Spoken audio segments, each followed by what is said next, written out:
Well, Saturday, February 17th, marks 7 years since the start of the Libyan revolution, which culminated with the bloody overthrow of longtime leader Muammar Gaddafi in October 2011.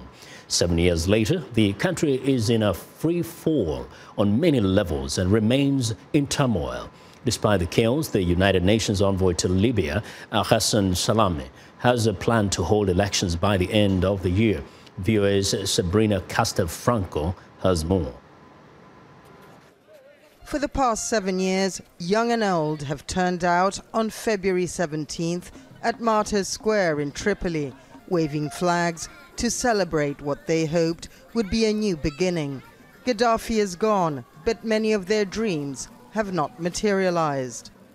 The initial euphoria is a distant memory. The lives of ordinary Libyans are increasingly complicated.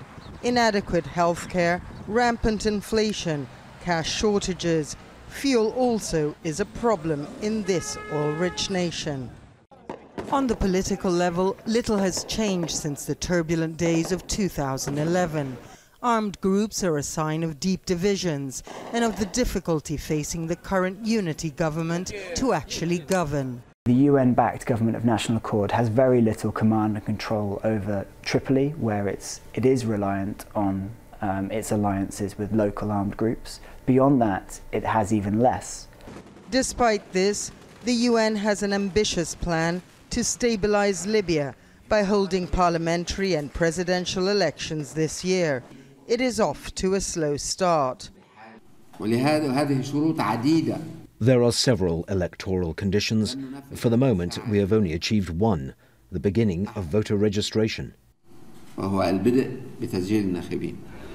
the various militias heavily armed, much as they were in 2011, observers are skeptical and concerned.